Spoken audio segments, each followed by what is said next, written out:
ये है मेरा इंस्टा पॉट।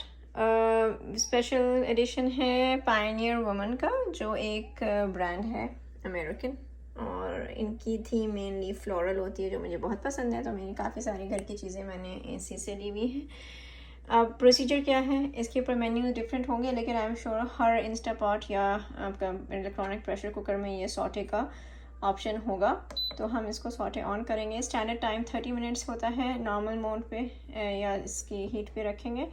और इस वक्त क्या हो रहा है, बेसिकली आपका इंस्टा पॉट जो है वो चूल्हा ऑन हो गया है, ऑन अब लिखा आ रहा है।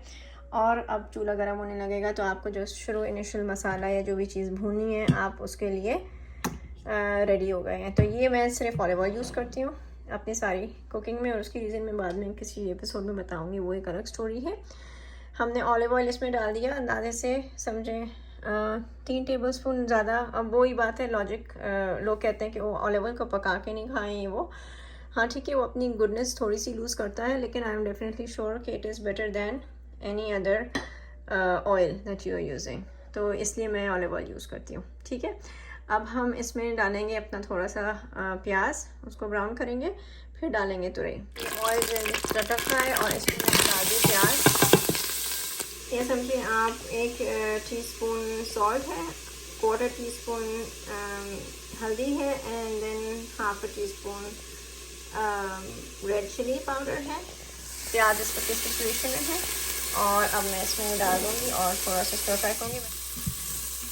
थोड़ा सा इसको स्टर फ्राई करेंगे। फिर next step is garlic and ginger, थोड़ा सा बस। ये रहा जिंजर एंड गार्लिक पेस्ट जो मैं इसमें डाल रही हूँ।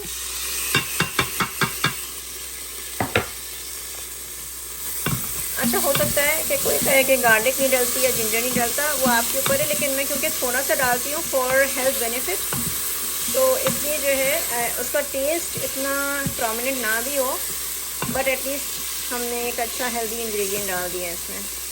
अब मैं इसमें डालूँगी हमारी ये तुरई जो मैंने ऐसे कि आप बड़े पीसेस करें छोटे पीसेस करें फ़र्क नहीं पड़ेगा, आखिर में सब गल जाएगा और उसका गलने का टाइम भी ज़्यादा नहीं है। थोड़ा सा इसको स्टर करूँगी। और जो चीज़ मेन है ना इंस्टेंट पॉट या प्रेशर कुकर कुकिंग में, वो है आपका पानी का अंदाज़ा, या ये डिटरमिन करना कि कौन सा इंग्रेडिएंट आपका कितना पानी छोड़ेगा। तो अगर मैं इसमें टमाटर क्योंकि डालूँगी 2, तो मैं इसमें 1 ड्रॉप भी पानी का नहीं डालूँगी। तो मेरे हिसाब से एक तरह से ये भी बहुत अच्छी हेल्दी एलिमेंट ऑफ कुकिंग है हमारा, कि हम इसमें से एक्स्ट्रा पानी नहीं डाल रहे हैं। नेचुरली सब्ज़ी अपना पानी छोड़ेगी। दूसरी चीज़, आपने टमाटर डाल दिए तो आपका प्रेशर ऑलरेडी आ जाएगा, टोमेटो का जो नेचुरल जूस आएगा उससे आपका that will be enough water to lock in the steam, ठीक है। अब बस हम इसमें थोड़ी देर में 2 मिनट में डाल रहे हैं टोमेटोज़। ये 2 टोमेटोज़ हैं, और आप इसको बड़ा काट सकते हैं, थोड़ा सा छोटा काट सकते हैं, डजेंट मैटर। आपने ये डायरेक्टली अपने पॉट में डालना है। द रीज़न मैं जो कह रही थी कि मैं लाइव कुकिंग करना चाह रही हूँ, वो इसलिए है कि आपको actual idea of real time हो। क्योंकि वीडियो बनाने में हम बीच में थोड़ा सा पॉज कर लेते हैं, बट इस वक्त फ़िलहाल मेरा pause was only to chop the tomatoes. But I want to actually make everyone realise कि कुकिंग में जितना हम लोगों का टाइम एक्चुअली चला जाता है, उतना टाइम जाने की ज़रूरत नहीं होती। अब देखें, हमने ये टोमेटोज़ इसमें डाल दिए। अभी ड्राई सा नीचे से हो रहा था ना ऑयल, क्योंकि वो भून रहा था। तो अब जो है आपका ये पानी खुद ही छोड़ना शुरू कर देगा। दैट इज़ इट, ना हमारा काम ख़त्म हो गया है, ठीक है। और अब मैंने इसको कुछ नहीं करना, सिर्फ इसके ऊपर, ये हम सॉटे के मोड पे थे, मैं इसको यहाँ पे कैंसिल करूँगी और मैं इसमें से एक प्रोग्राम चूज़ करूँगी जिसमें मुझे 14 मिनट्स या 12 मिनट्स ऑफ कुकिंग टाइम मिलेगा। टेक्निकली इट डजेंट मैटर कि कौन सा प्रोग्राम चूज़ करें। जो यूजुअली राइस का मेरा प्रोग्राम होता है वो 10 मिनट्स होता है। अगर आपको 10 ही चाहिए तो आप 10 लें, वरना सूप मैं 12 पे रखती हूँ, इसको मैं 30 मिनट्स कर दूँगी। That is enough for this to cook, ठीक है। अब 30 मिनट्स पे बीप करेगा, और अब वो टाइमर शुरू नहीं करता, ऑन लिखा आएगा। क्यों? क्योंकि अभी तक प्रेशर बिल्ड नहीं हुआ है, हमने लिड नहीं लगाई है। तो अब हम नेक्स्ट क्या करेंगे, हम लगाएंगे लिड। ये लिड लगाई और इसको टर्न कर दिया, ठीक है। और अब इसकी जो ये विसल है हमने स्ट्रेट लाइन पे रखी है जहाँ पे ये लॉक करेगा या सील करेगा। जब खोलनी होती है आपको वेंटिंग लिखा होगा या ओपन या जो भी रिलीज़ लिखा होगा उस पर आप टर्न करेंगे, मतलब कि जो स्टीम बन रही है वो रिलीज़ करेगा। ये जब ओपन करना होता है उस टाइम पे हम ये 2 सेटिंग्स में से कोई भी तरफ इसको फ्लिक ओपन कर सकते हैं। फिलहाल हमें इसे सेंटर में रखना है। अब ये है इम्पॉर्टेंट स्टेज कि जब आपने लिड लगा दी है, ऑन लिखा आ रहा है, now you have to be careful कि आप अभी इसको छोड़ के मत जाएं जब तक टाइमर ऑन नहीं होता। टाइमर ऑन होने का मतलब क्या है कि आपका जो स्टीम है वो लॉक इन हो गई है और प्रेशर कुकिंग का मोड इज़ ऑन। ठीक है, इस वक्त अगर मैं कहीं काम में लग जाऊँ, मैं भूल जाऊँ वापस पलट के देखना और ऑन ही लिखा आ रहा है और 15 मिनट निकल गए, इसका मतलब ये है कि हमारा ये लिड सही से सिक्योर नहीं हुआ था और स्टीम जो है वो रिलीज़ होती रही और इस वजह से आपका जल गया खाना। ठीक है, तो वो लॉक इन नहीं किया। So this is the most important step. एक दफ़ा आपका इस पर स्टीम लॉक होकर टाइमर आ गया तो आपको कोई फिक्र नहीं करनी। फिर आपको पता है कि जैसे ही टाइमर ख़त्म होगा वो ऑटोमेटिकली कीप वार्म के मोड पे आ जाता है। दिस मीन्स कि वो सिर्फ हल्का सा उसको वार्म रखेगा, उस वक्त कुकिंग कुछ नहीं हो रही है, हीट एलिमेंट बहुत कम है, तो इवन आप 1 घंटा 2 घंटा जैसे भी छोड़ दें उसको वो ख़राब नहीं होगा। ठीक है, तो अब मैं इसको वीडियो को ऑन रखूँगी ताकि आप जब स्टीम बिल्डअप हो रही हो तो आपको उसको आवाज़ आए कि कैसे एक्चुअली बिल्डअप होती है और कैसे जो है लॉक इन होके टाइमर आता है। ये डिपेंड करता है कि कितनी देर में आपका स्टीम बिल्डअप होगी और टाइमर स्टार्ट होगा। ये इस चीज़ पे डिपेंड करता है कि अंदर जो पॉट था उसमें क्या टेम्परेचर था पानी का। अब मैंने पानी तो खुद से कुछ डाला नहीं, तो वो ऑलरेडी सब इंग्रेडिएंट जो हैं वो गर्म ही थे, तो अब स्टीम आने में शायद 1 या 2 या ऐसे मिनट लगने चाहिए और फिर आ जानी चाहिए स्टीम।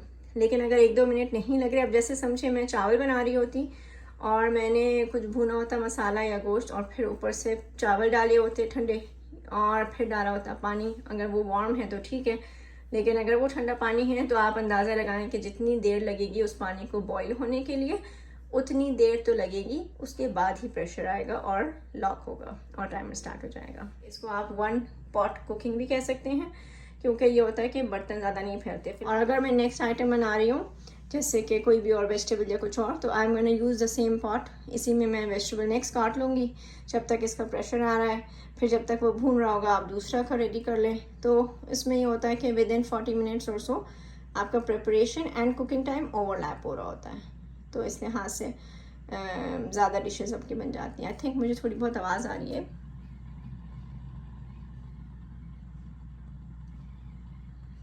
ये आप आवाज़ सुन सकते हैं, ये प्रेशर जो है बिल्डअप होना शुरू हो गया है। इसके बावजूद जब हम पॉट खोलेंगे ना तो ठीक ठाक अमाउंट ऑफ पानी होगा अंदर। क्यों? क्योंकि पानी आपका रिलीज़ नहीं हो रहा, वो अंदर लॉक हो रहा है जो स्टीम में हो रहा है। अब एकदम आपको ना हल्का सा प्रेशराइज होने की जैसे सीटी बजने वाली होती है, लेकिन उतनी आवाज़ आएगी, बट फिर वो उसको लॉक कर लेता है, टेम्परेचर को एडजस्ट कर लेता है, तो सीटियाँ नहीं बजती हैं इसमें, बट वो टाइमर शो कर देगा। अगर आप देखें तो यहाँ पे ये स्टीम थोड़ी सी आने लगी है, ये मोमेंट है। अब अगर लॉक हो गया ना आपका तो there is no problem. Usually ये ऐसे होता है, इसमें कोई घबराने की बात नहीं, इतनी स्टीम आपको नज़र आती है और फिर लॉक इन हो जाता है। और अगर कभी लॉक इन ना हो तो उसको क्या करना है वो भी मैं आपको बताऊंगी। जो फर्स्ट फ्यू वीडियोस हैं उसमें मैं आपको थोड़ा सा इसके प्रेशर आने पे और टाइमर पे फोकस कराऊंगी, वरना बाद में ये है कि वो साइड बाई साइड होती रहेगी चीज़ और आप को इसके ऊपर इतना केयरफुल नहीं होना पड़ेगा। लेकिन over a period of time definitely it's a time saver, it's a life saver. अच्छा, ठीक ठाक अमाउंट ऑफ स्टीम आ रहा है ना। अब मुझे हो रहा है कि जस्ट टू चेक कि ये लॉक करा नहीं करा, मैंने इसके लिड को ऊपर से पकड़ा और उसको ज़रा सा नीचे प्रेस डाउन किया just to hold on to it to make sure कि ये रिलीज ज़्यादा ना हो। और वरना क्या करती हूँ मैं इसको लेकर ना यहाँ से थोड़ा सा एक जर्क या शेक दे देती हूँ कि मुझे होता है कि अगर अंदर कोई आपका जो इंग्रेडिएंट है वो ज़रा सा बेस ऑफ द पॉट है उस पर रखा हुआ है और वो जल ना रहा हो या लग ना रहा हो, तो इसको एक हल्का सा शेक दे देती हूँ आउटसाइड पे। बट ये कि अब टाइमर बहुत जल्दी आने वाला है।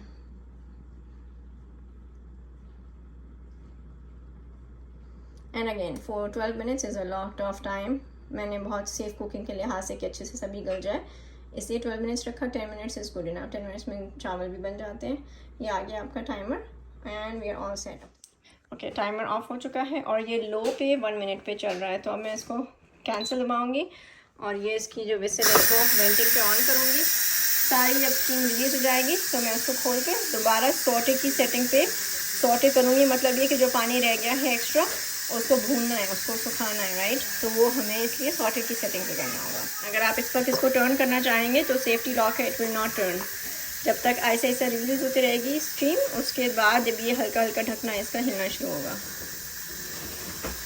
वो लोग समझते थे पहले कि वो ये डेंजरस है या हैजरस है, नहीं ऐसा नहीं है। हम सेफ्टी लॉक से हम ये देखें हल्का सा पानी भी थोड़े से ड्रॉप नजर आ रहे हैं, वो रिलीज़ हो रही है और इसकी जैसी रिलीज़ होगी ये अभी भी है स्टीम बिल्डअप। ये देखें हिलना शुरू हो गया, लेकिन पूरी तरह से ओपन नहीं होगा। आप हिलाते रहें, लेकिन जब पूरा रिलीज़ हो गया ये साउंड मेक करता है। और ये हमने खोल दिया पॉट और ये लिया आपकी तुरई और सब कुछ गल चुका है। अब अक्सर ये होता है कि आपका ज़्यादा गला कम गला, देखें कितना पानी है अभी भी, क्योंकि टमाटर 2 थे। तो this is how it is. अब ये हम इसको भूनेंगे। इसको भूनने में शायद मुझे 15 मिनट लग जाए कि ये भूनता रहेगा, बट देन मुझे ज़रूरी नहीं है कि मैं यहाँ खड़ी रहूँ, it is just going to do it. और अगर आपको ये अवॉइड करना है और आपके पास टाइम कम है, तो जो आप चीज़ कर सकते हैं वो है कि instead of putting actual tomatoes आप टोमेटो पेस्ट डाल सकते हैं। ठीक है, आप अगर 1 टेबल स्पून टोमेटो पेस्ट डालते तो उसमें फिर आपका अमाउंट ऑफ वाटर कम होता। और वो मैं आपको बटर चिकन की रेसिपी में टोमेटो पेस्ट यूज़ करके दिखाऊंगी, नॉट टोमेटोज़। ये सॉटे का बटन दबाया और अब इस पर सॉटे करेंगे हम 10 मिनट लगेंगे और and then it will be done. ये देखिए इतना सूख चुका है पानी, थोड़ा सा और मुझे करना है। 1 टीस्पून ऑफ देसी घी भूनने के लिए इसको।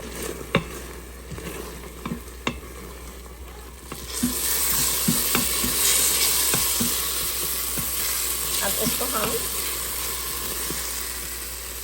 ऑफ करके इसको मैं ऑफ करके की फॉर्म पे रखूँगी ताकि इसका तेल आराम से ऊपर आ जाए। बस अब ये रेडी टू सर्व है।